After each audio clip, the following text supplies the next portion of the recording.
Okay, so what this basically is, that's an interesting thing to say. Basically what I'm going to be doing is, after I've finished watching an episode of an anime I'm currently making my way through, I'm going to turn on my camera and just give a very brief summary of my thoughts on said episode and where I think the plot is going and stuff. It won't be longer than, say, I don't know, 30 seconds to about a minute. And then I'm going to bring all those short videos together and show you what my journey was like going through this series and how much my thoughts and opinions on the series changed. So, here we go! Okay, so I just finished watching the second episode of Nanaka 617, and I've actually just looked it up and I found out that the person who does the Japanese voice of Nenji is the same person who did the Japanese voice of Hikaru in Oran High School Host Club. So, that's interesting. Yeah, I'm watching it subtitled, surprise, surprise.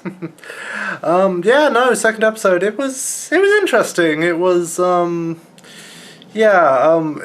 the whole purpose was to introduce this pink-haired girl character who I guess is kind of the love rival, I guess, but the fact that you try and go for this love triangle angle when one of the girls thinks she's only 6 years old is, as I said in my thoughts on the first episode, that's all kinds of levels of messed up, but I'm still looking at this in a positive light. On the surface that sounds really disgusting, but I'll see where they go with it. But it was an interesting episode. It was mainly revolving around dreams and how one's views of dreams can grow cynical over time. And, you know, sometimes it takes the bright eyes of a child to help us to remember our dreams. But yeah, nothing overly complicated about this episode, nothing really to say in terms of plot development except to introduce the rival character. I get the feeling I'm not supposed to like her at first, but she's going to redeem herself, so yeah, we'll see where this goes. So I'm looking forward to watching more of this series. So, oh dear, I just finished watching episode 3 of Nanaka 617. Goodness gracious. So basically they turned Nenji's rival character guy into pretty much every single Moe fan ever. Oh! Oh. This episode, oh. This is the only way I can describe it.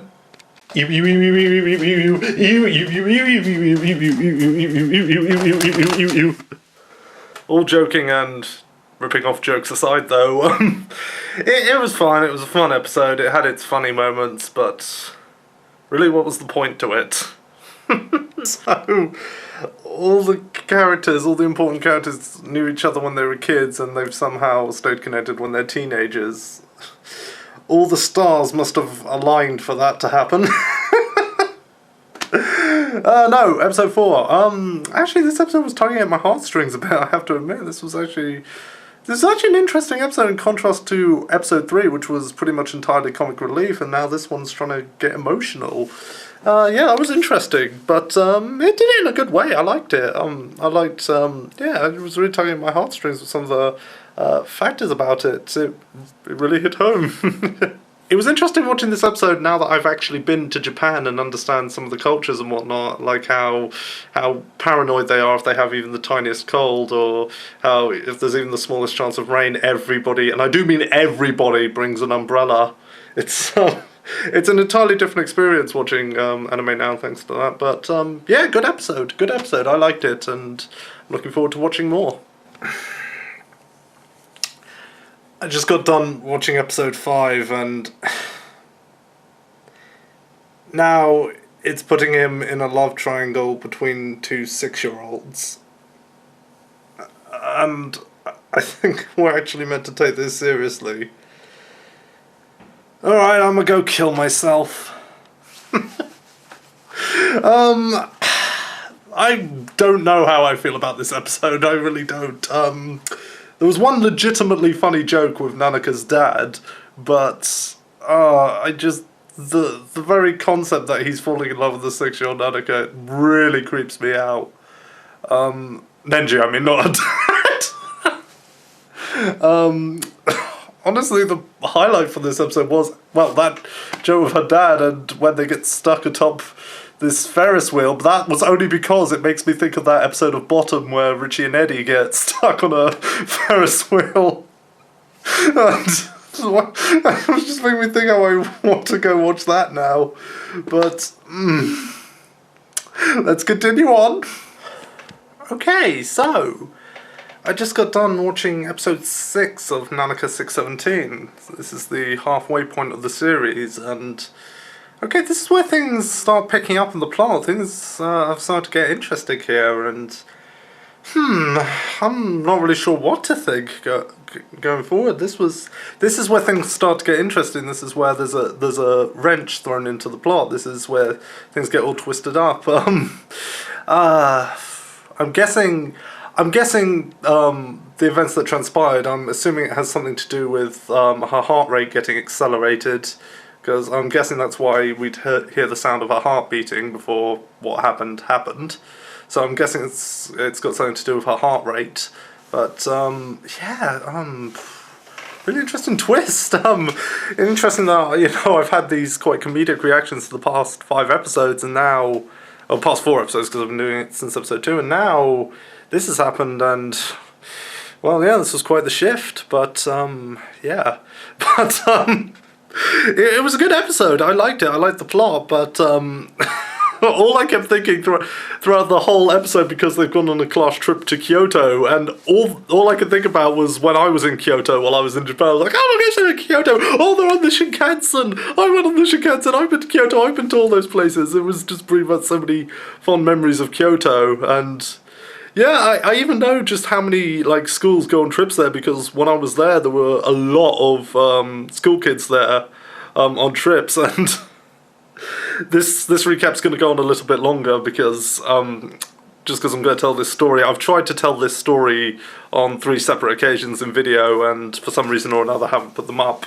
Okay, so when I was in Kyoto, right, this has absolutely nothing to do with Nanaka, but anyway, when I was in Kyoto, just before I got back on the Shinkansen to go back to Nagoya, I went up Kyoto Tower, and there were a lot of kids there as well on a school trip, because again, a lot of schools go there on school trips. But it was fine, they weren't disruptive or anything, it was fine.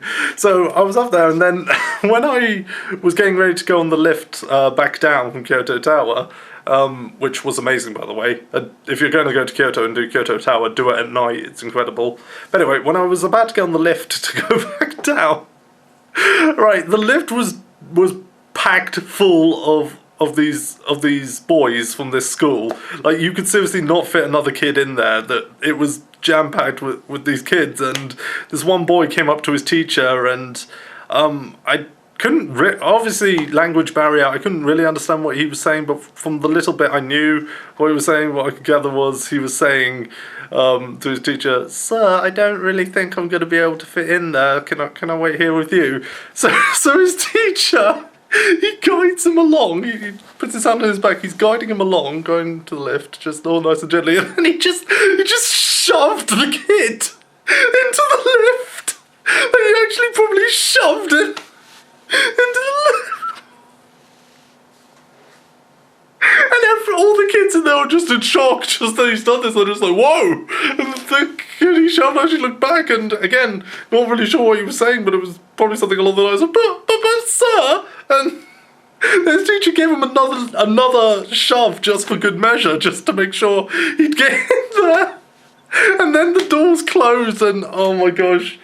Oh, because of my condition, I'm not great with facial expressions, but I knew exactly what the teacher's face was saying there. His expression after it was the cherry on top. It was just such an expression of, and I don't care. I don't care. I need 5 minutes away from those kids. I've been with them all day.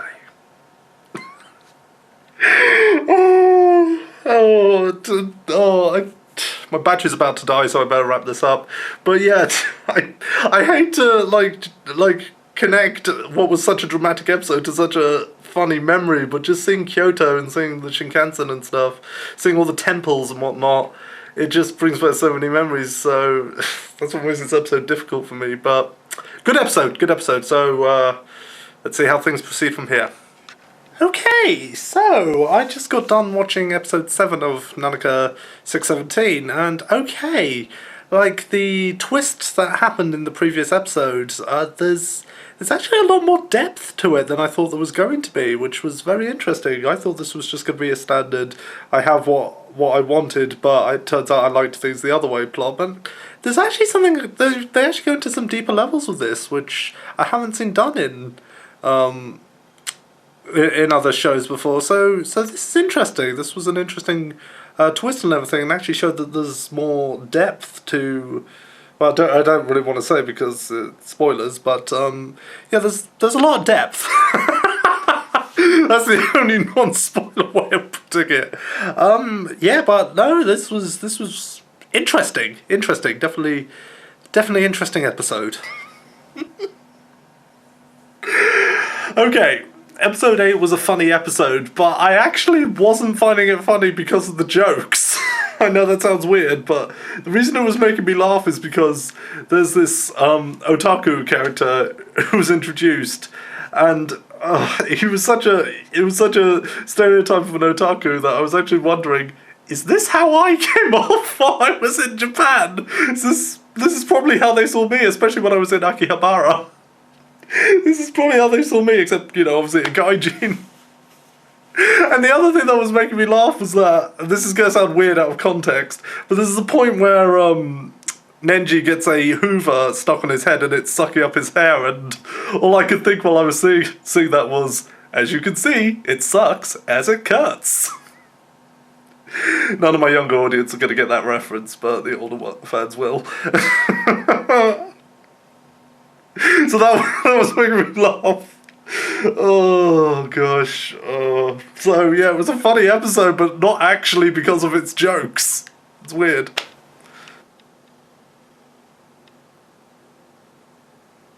Stupid cliffhanger endings. Okay, before we get into this, can I just say that I can't remember either of their names, but that rival character to Nenji with the shaved head and his sister who's constantly berating him that he needs to take his position of taking over their family dojo more seriously, they are single-handedly the most pointless characters in the entire series. They serve no purpose other than having this ongoing joke which got old ages ago. Anyway. But yeah, no, these past 2 episodes, this is where it's entering the final act now, and given that there's only 2 more episodes left, that makes sense. Yeah, no, now we're starting to get answers. Now things are starting to add up, so yeah, now the plot's getting pretty intense now, actually, which is good. One thing I do like about series that keep things this short is that it does mean that filler gets kept to a minimum. There has been some filler, like the 2 characters I just mentioned, but it is kept to a bare minimum, which I like, so it means the plot moves forward at a decent pace and nothing lingers longer than it needs to, like this recap is. So yeah, so we'll see what happens in the last 2 episodes. Okay, so I say that a lot, don't I, when I start these things. I was looking back on the other recaps I did, and I say that an awful lot, but anyway. So I just watched the penultimate episode, and it's interesting how they go about this. There's a lot of things that are set up that don't properly get addressed, which I'm hoping they'll get addressed in the final episode. I mean, I've still got 1 episode to go, so I can't make too much of a judgment, but it's interesting that for the penultimate episode, they'd focus on that weird Magico Domico show that 6-year-old Nanaka likes. But I do kind of get the metaphor they were going for with that. There's a lot of subtext in and subtleties in this series, so I do kind of get what they were going for, but it's interesting that this is how they'd go about it. But 1 more episode to go, so let's see if they address the things that were brought up. Okay, so I did it again, didn't I? Well, I just watched the last official episode. I know there is 1 more, but I know it was like a side episode. It's kind of like an OVA episode. It's not actually part of the main plot, so I mean, I might watch it later on, but really there's no need for the sake of doing the review and whatnot. But okay, the finale. it wasn't bad by any stretch of the imagination. I think I was just expecting it to be a little bit more. It wasn't bad, it was good, but to me it was just your standard ending to this kind of series.